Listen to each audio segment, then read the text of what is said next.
तो एक सवाल सोचते हैं, हम्म अगर किसी का जन्म मान लीजिए किसी और देश में हुआ होता, किसी बिल्कुल अलग संस्कृति में, तो क्या वो आज भी वही इंसान होता? हाँ बिल्कुल, क्या वो वही होता जो वो आज है? आज हम इसी दिलचस्प सवाल की गहराई में उतर रहे हैं। और मजेदार बात यह है कि हम सिर्फ भाषा या पहनावे जैसे ऊपरी बदलावों की बात नहीं कर रहे हैं। सही है। हम ये समझने की कोशिश कर रहे हैं कि संस्कृति हमारे सोचने, महसूस करने के जो बुनियादी तरीके हैं उन्हें कैसे बदल सकती है। इसकी शुरुआत एक कहानी से करते हैं। हमारे एक स्रोत में लेखिका भारत में अपने बचपन का एक किस्सा बताती है। अच्छा। उनकी चचेरी बहन ने पूछा, क्या स्वीडन में लोग गाय और सुअर खाते हैं? तो लेखिका ने कहा हाँ। तो बहन ने बड़े तर्क से अगला सवाल पूछा, तो क्या वे कुत्ते बिल्लियां भी खाते हैं? हाँ, बात तो तर्कसंगत है। बिल्कुल। ये छोटा सा सवाल हमें सोचने पर मजबूर करता है कि जिसे हम सामान्य मानते हैं वो असल में हमारी संस्कृति की देन है। सही बात है। और विज्ञान भी इस बात को मानता है। जुड़वा बच्चों पर हुई जो रिसर्च है ना, वो इसमें काफी मदद करती है। हाँ, मैंने भी सुना है इसके बारे में। तो 2015 में एक बहुत बड़ा अध्ययन हुआ था। उसमें करीब 1.4 करोड़ जुड़वा बच्चों के डेटा को देखा गया। 1.4 करोड़? जी हाँ। और नतीजा ये निकला कि हमारे जो भी गुण हैं उनमें लगभग 50% जेनेटिक्स का हाथ है। और बाकी 50%? बाकी 50% हमारे माहौल का, हमारी परवरिश, हमारी संस्कृति। 50%? इसका मतलब तो ये हुआ कि हम जिसे मैं या मेरा स्वभाव कहते हैं उसका आधा हिस्सा तो माहौल तय करता है। बिल्कुल। तो अगर हम IQ या पर्सनालिटी जैसे किसी खास गुण की बात करें तो क्या वहां भी ये 50-50 का नियम है? नहीं, वहां थोड़ा फर्क है। हाँ, ये अच्छा सवाल है। रिसर्च दिखाती है कि IQ पर 50% से ज्यादा असर जेनेटिक्स का होता है। अच्छा।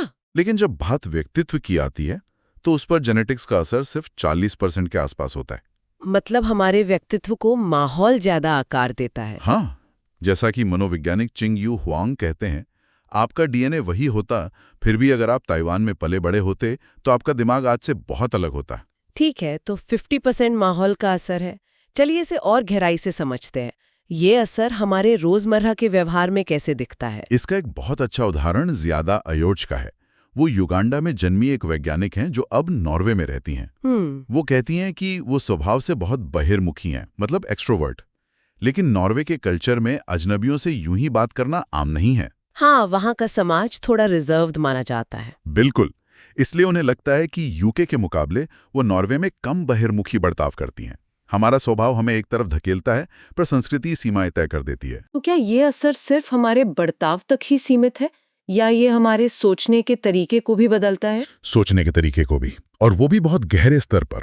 रिसर्च में पूर्वी और पश्चिमी संस्कृतियों के बीच कुछ बड़े दिलचस्प मनोवैज्ञानिक अंतर दिखे हैं। अच्छा, जैसे कि? जैसे पश्चिमी देशों में जहां व्यक्तिवाद पर जोर है, लोग खुद को अपनी निजी खूबियों से पहचानते हैं। मैं मजेदार हूँ, मैं होशियार हूँ, इस तरह से। हाँ, वहीं जापान जैसी जगहों पर जहां सामूहिकता को महत्व दिया जाता है, लोग खुद को अपनी सामाजिक भूमिकाओं से पहचानते हैं। मैं एक पिता हूँ, मैं एक कर्मचारी हूँ। बिल्कुल, पहचान की परिभाषा ही बदल जाती है। ये तो कमाल की बात है। और ये सिर्फ कहने की बात नहीं है, ये दिमागी स्तर पर भी दिखता है। अच्छा, ब्रेन स्कैन में? हाँ, एक स्टडी में जब पश्चिमी लोगों को अपने बारे में सोचने को कहा गया, तो दिमाग का एक खास हिस्सा जो सेल्फ अवेयरनेस से जुड़ा है, वो एक्टिव हो गया। ये तो स्वाभाविक है। लेकिन, और यही दिलचस्प बात है, जब चीनी प्रतिभागियों को उनकी माँ के बारे में सोचने को कहा गया, तो तब भी उनके दिमाग का वही हिस्सा एक्टिव हुआ। अरे वाह, मतलब माँ भी स्व का ही हिस्सा है एक तरह से। हाँ, यही तो सवाल है कि स्व की सीमा कहाँ खत्म होती है और दूसरे कहाँ शुरू होते हैं, ये भी संस्कृति तय कर सकती है। एक और स्टडी थी शायद पानी के नीचे वाले सीन की। हाँ, बिल्कुल। लोगों को पानी के नीचे का एक सीन दिखाया गया। अमेरिकियों ने अलग अलग चीजों पर ध्यान दिया। जैसे 3 बड़ी मछलियां तैर रही थी। मतलब ऑब्जेक्ट्स पर फोकस। सही। वही जापानियों ने पूरे माहौल पर ध्यान दिया, जैसे पानी हरा था और नीचे पत्थर थे। वाह, मतलब हम एक ही चीज को देख रहे हैं, लेकिन हमारी संस्कृति हमें सिखाती है कि ध्यान कहाँ देना है, मछली पर या पूरे तालाब पर। बिल्कुल। हालांकि ये कहना भी जरूरी है कि व्यक्तिवादी पश्चिम बनाम सामूहिक पूर्व का ये जो बंटवारा है, ये थोड़ा ज्यादा सरल है। हाँ, ये थोड़ा सरलीकरण है। आर्थिक विकास जैसे दूसरे पहलू भी इसमें बड़ी भूमिका निभाते हैं। और ये भी याद रखना चाहिए कि ऐसी कई स्टडीज लोगों के खुद के जवाबों पर आधारित होती हैं। जो हमेशा 100% सटीक नहीं हो सकती। सही बात। तो इन सब का निचोड़ क्या है? ऐसा लगता है कि संस्कृति सिर्फ कपड़ों की तरह ऊपर से पहनी हुई कोई चीज नहीं है। नहीं, बिल्कुल नहीं। ये तो हमारी त्वचा की तरह है, जो हमारे व्यक्तित्व, दिमाग, यहाँ तक कि नैतिकता को भी अंदर तक आकार देती है। और यहीं से एक दार्शनिक सवाल उठता है, अगर ऐसा है तो हमारा असली स्व क्या है? कुछ दार्शनिक कहते हैं कि आप एक जैविक शरीर हैं और अगर आपकी यादें मिटा दी जाएं तब भी आप वही रहेंगे। अच्छा। दूसरे कहते हैं कि आपका अस्तित्व आपकी आत्मा में है जो कभी नहीं बदलती।